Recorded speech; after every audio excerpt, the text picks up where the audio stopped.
All right. Hello and welcome to another Expert Inside interview. My name is John Golden from SalesPOP, online sales magazine and Pipeliner CRM, joining you as usual from a sunny San Diego. And today I'm delighted to be joined by David Johnson, who actually is also in a sunny San Diego just down the road from me. How you doing, David? I'm doing great. Hi, John. Thanks for having me on. Absolutely. David's a high impact financial leader, more than 25 years experience in private credit, capital markets, and risk management. CEO and founder of Vervent, he has built a global financial services powerhouse, transforming the company into an award winning nine-figure brand since 2008. And what we're going to talk about today is I think you also wrote the book Figure the F Out. Am I correct? Yes, Yes. I'm working on that one, but Your yes. work your work in figuring the F out, the Yeah. executive's guide to making bold decisions, leading unshakable teams, and winning in business. And we're going to talk about how to succeed in a turbulent economy, like how leaders can make bold decisions. And Dave, I always found I've been here in as we were talking off air, like I've been in the States since I came in the mid '90s in the .com. So I've been through I guess three or four recessions at this stage. You know, we had 9/11, then we had the financial crisis, then we've had various things since.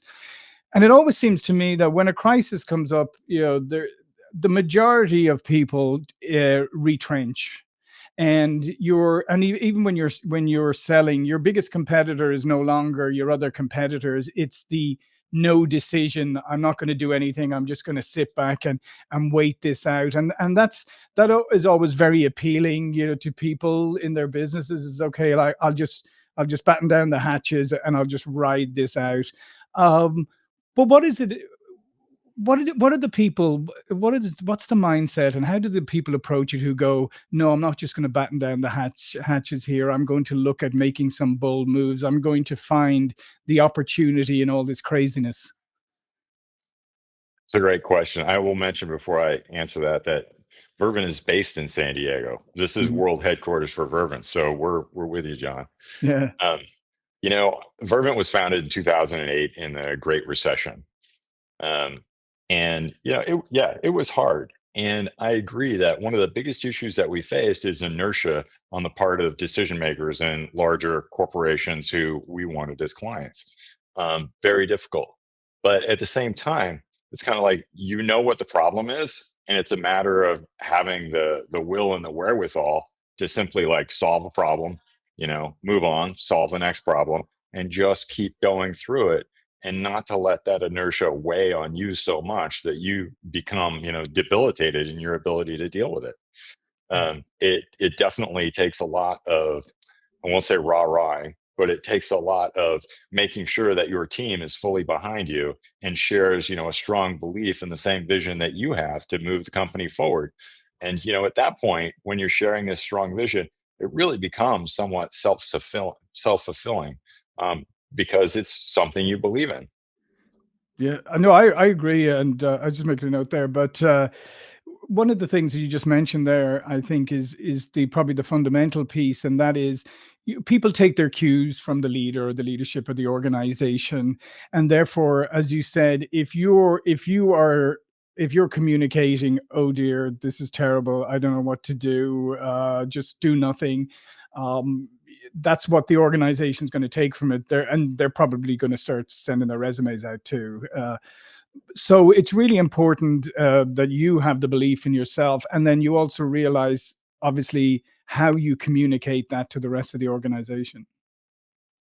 Definitely. I think one of the important things about communication with the organization is to bring your authentic self. If you're putting on a mask to convince everybody that everything's going to be fine and we're all going, straight ahead, that just never lasts very long. Hmm. It's really people can tell. People understand authenticity and people, will respond to that. Um, we also have at Vervent, we have several kind of like we don't publish these or anything, but it's kind of like the way we do business here. Hmm. Several brief sayings, including things like comfort with discomfort, which is Right. important for us. It's one of our main principles is that you need to get comfortable having uncomfortable conversations, and that may be like, oh well, the market's crashing and this is going to be difficult. Things like action in the face of uncertainty. There may be a lot of uncertainty, but you need to take action of some kind to move the situation forward. You can't let yourself be overcome by the inertia that we were just discussing. Mhm. So things like that you can instill over time. Obviously, Vervent didn't have this kind of thing on day one, but over time, we've instilled this in the organization with a strong culture that really kind of allows us to get through these types of times. So, how would you advise people to free themselves if they're feeling paralyzed right now? If they're really not taking action, they don't know what action to take. They're afraid to take action. What advice would you give to them? I would say one, action is always better than no action, and if you go in the wrong direction, you can course correct later. Mhm. Um, Two, probably more importantly, I tend to divide up the world in my mind into things that I can impact and things that I cannot impact. Mhm. And time spent thinking about things that you cannot impact is generally wasted. And it's, just a psychic loss because it just, it inflicts that toll on you. I mean, it's a very stoic way of looking at the universe. But I think it serves well in today's environment and, with today's workforce. It's like you really just need to get focused in on those things you can change. Solve one problem, great, move on, solve the next problem. Yeah, and I like that because again, it's simple advice, which, as I always say, simple doesn't necessarily equate to easy. But that concept of just finding an issue, solving it, and then moving on to the next one, and not trying to always be 10 steps ahead or looking, knowing where you're going, but not being so focused on the destination that you actually aren't moving.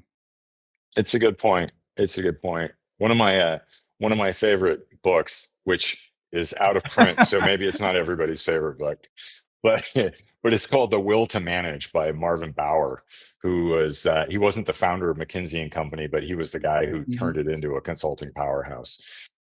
And it's kind of maybe it's went out of print because the entire premise of the book is more or less in the title. It's like you have to have the will to Mhm. do what's required, um, and you want to like hold that will tight and make sure that you don't expend it needlessly on these things that you can't impact, but you need to have just the sheer will to like do some stuff, and that's not always an easy thing to do. And you know everybody has off days, everybody Mhm. gets hit by inertia, everybody hesitates sometime in the face of great uncertainty. um, but if you have it as a reflex that you can build to just move forward, it will Yeah, and serve there's you something well. else you mentioned a few moments ago I wanted to come back on as well is that idea of taking action. And if you make a mistake, you're going in the wrong direction. I mean, you just figure that out early and just change direction. It's not like nothing is forever. Like when you're on the wrong road, you don't have to stay on it. And I think Yeah, nowadays it is absolutely. actually a lot easier than it used to be to in many businesses to course correct if you're paying attention. But I think that idea of, yeah, take action. If it's the wrong action, fine, just fix it, find a different one. The whole idea of the pivot is like Yeah. so now entrenched in literature and in our culture that it seems completely normal, and to me it should be. It's You need to take action, it's the wrong action, you move to the next action. And sometimes what you're doing is there's a couple different ways to look at it. One would be Mhm. rapid prototyping. Right, in a physical world, rapid prototyping, you build SpaceX, you build something, it blows up, you build the next thing, it blows up a little later. It's not any different in the service industry. You build out a service, you put it out there, it blows up, you try again until you get it right. um, I've heard some of since we're in San Diego, there's so many Mhm. military personnel here, that my military friends would refer to this as what they call Right. recon by fire, which is if you want to know what's in those bushes over there, you just shoot the bushes. It's like Yeah, that's yeah, one way yeah, to yeah. find out. And the other thing that they always say is, the minute all the plans go out the window, the minute you're in combat. So, and it's kind of the same for business, isn't it? Yeah, Because things unfold and often in ways that you could never imagine. absolutely. I like the Yeah, Mike Tyson quote, which is of the same ilk, which is everybody has a plan until they get exactly. punched in the face, which is so true. But it's also, since we're going for quotes, it's like, and I don't even remember who said this, but plans are useless, but the act of Yeah. planning is priceless.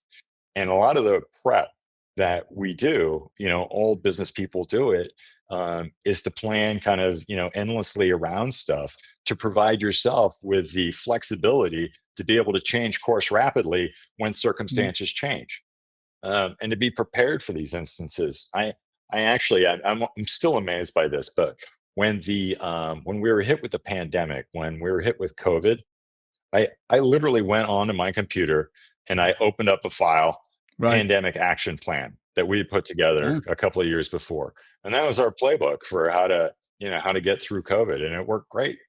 Um, but having a lot of plans, you're probably not going to use any of them, but all that process, yeah, you're No, definitely going to use absolutely. And that. how much is it important, especially for the leaders, to maybe revisit and remind themselves why they did this in the first place, why they want to do this, and kind of get themselves in the right headspace? I have to say that, I this is just a slightly orthogonal answer, but I never wanted to be the Hmm. CEO of anything.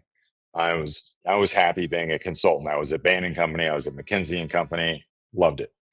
Um, and when I founded Vervent, it was with the intention of having a CEO Hmm. run it, not me. But our first like lighthouse client was the FDIC, which Sure. is a gigantic client for a firm that only has 5 people. And so I had to like step in and just kind of get it sorted and get it headed in the right direction. And as soon as I sat down in that chair, it came to me very rapidly. Hmm. I just love it.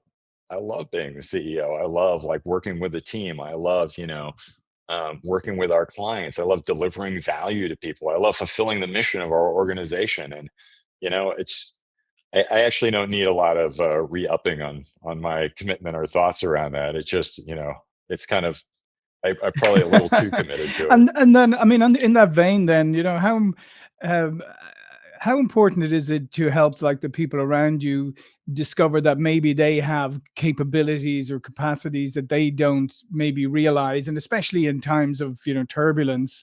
I mean, that's when suddenly you can discover that some people are thrive in this environment, but maybe they don't think they do.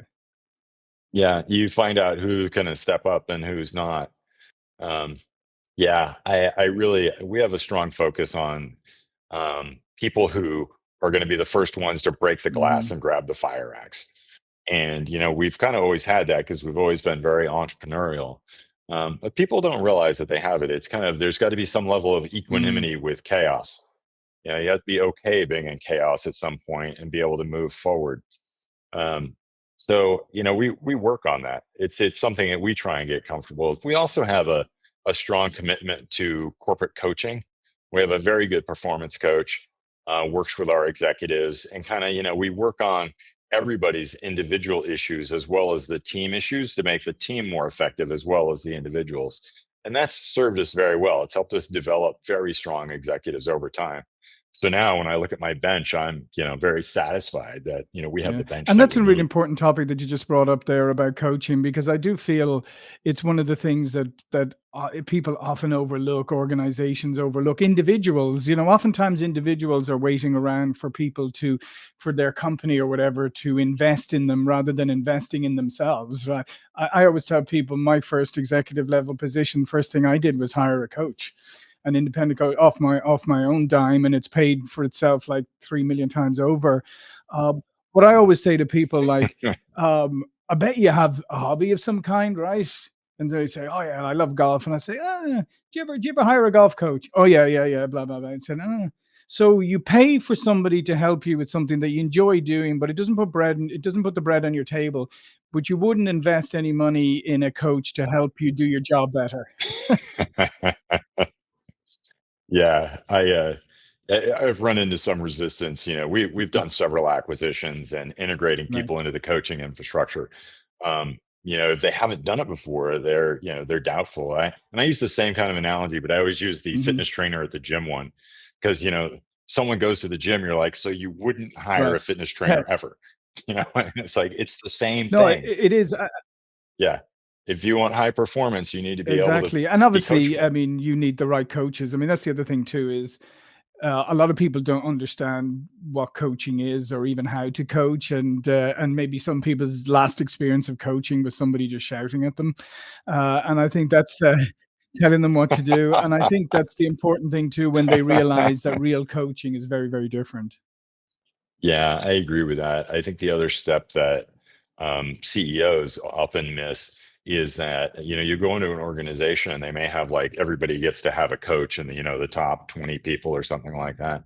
But the coaching is much more powerful if it's Mhm. the same coach who's coaching, the group of people. 20 would be a lot.